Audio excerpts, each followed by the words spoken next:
కానీ ఇక్కడికి బయట నుంచే వేసినారు. ఇప్పుడు ప్రస్తుతం 6 సంవత్సరాలు అయినా కూడా మళ్ళీ మమ్మల్ని ఇట్లా మా సొంత మండలాలు పక్క మండలాలకు కూడా ఇవ్వడం లేదు. అందుకే మాకు ఇబ్బందిగా ఉందనేసి మేము ఇక్కడ సార్ అలాగే మేము ఇప్పుడు శాంతిపురం నుంచి 6 ఇయర్స్గా అంటే 5 సంవత్సరాల 6 నెలల దాకా పనిచేస్తున్నాము. అక్కడి నుంచి శాంతిపురం నుంచి మమ్మల్ని కార్వేట్ నగరం అంటే దగ్గర ఒక 150 కిలోమీటర్స్ దాకా ఉంటుంది. ఇక్కడికి ట్రాన్స్ఫర్ మాకు ఏ ఇంటిమేషన్ లేదు. ఇక్కడ ట్రాన్స్ఫర్ చేయడం జరిగింది.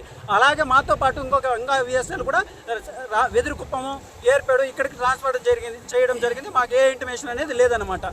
మేము సెరికల్చర్ డిపార్ట్మెంట్ నుంచి కలెక్టర్ సార్ గారికి విజ్ఞప్తి చేస్తున్నాము. మాకు మా మండలంలో పక్కన మండలంలో కానీ ఇవ్వాలని కోరుతున్నాం.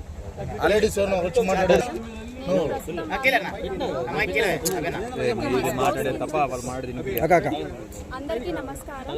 నేను వాల్మీకిపురం మండలంలో వాల్మీకిపురం 4 పంచాయతీలో పనిచేస్తున్నాను. మా హస్బెండ్ నిమ్మన్పల్లి పంచాయతీలో పనిచేయడం వల్ల నాకు కొండగారిపల్లి కావాలనుకుంటున్నాను. కానీ స్పౌస్ కన్సిడర్ చేయకుండా వేరే అబ్బాయికి ఇవ్వడం నాకు చాలా బాధాకరంగా ఉంది. అందుకే నేను కలెక్టర్ సార్కి విన్నపం తెలియజేయడం వల్ల ఇక్కడికి రావడం జరిగింది.